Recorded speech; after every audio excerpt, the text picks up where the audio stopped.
Hunter Commission 1882. In 1857, the Indian revolted against the East India Company, which shook the very foundation of the British rule in India. East India Company, with the help of British Army, suppressed this revolt. After strengthening the British rule in India, the government attention was towards the Indian education.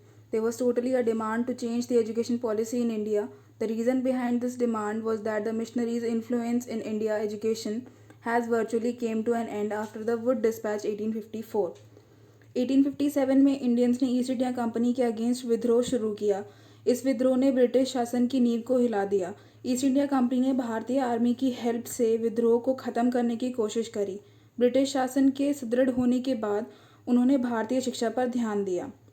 भारतीय शिक्षा नीति की पूरी तरह से बदलने की बात होने लगी थी और इसका कारण था मिशनरीज यानी कि धर्म प्रचारक।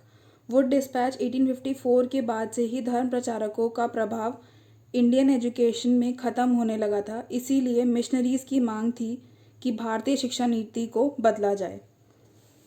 इन 1880 Lord Ripon was appointed the new Governor General and Viceroy of India.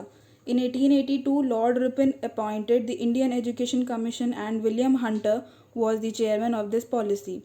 Therefore, this commission was known as Hunter Commission.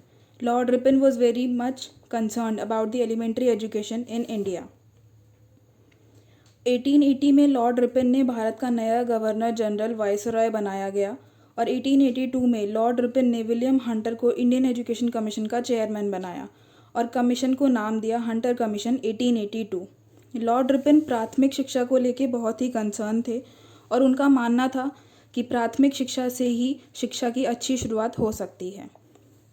The characteristic features of education during Hunter Commission 1882 are as follows. Point 1.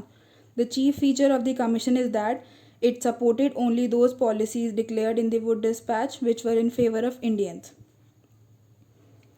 उन्हीं policies को सही माना जाए जो भारतीयों के हित में थी और वुड डिस्पैच 1854 में शामिल की गई थी। Second point, the commission paved the way for mass education by entrusting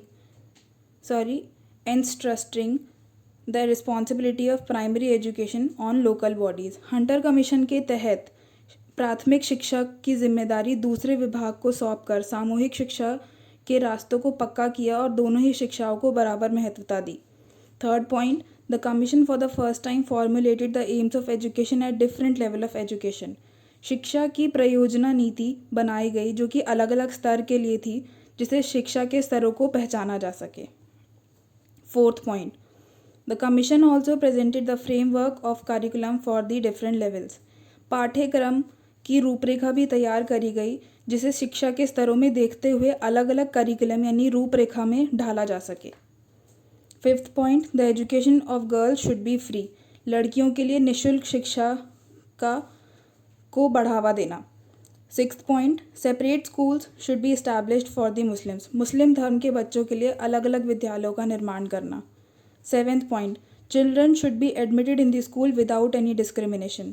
no discrimination policy जो कि हमने पहले भी पढ़ा है उसी के तहत इसमें भी नो डिस्क्रिमिनेशन पॉलिसी को बनाया गया ताकि जितने भी बच्चों को स्कूल में एडमिशन लेना है उन्हें किसी भी तरीके का डिस्क्रिमिनेशन ना सहना पड़े।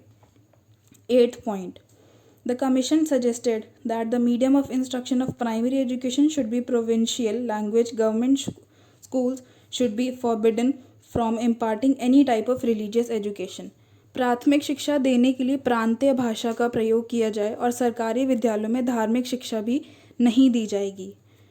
So I hope you like the video and in our next video we'll learn about basic education 1937.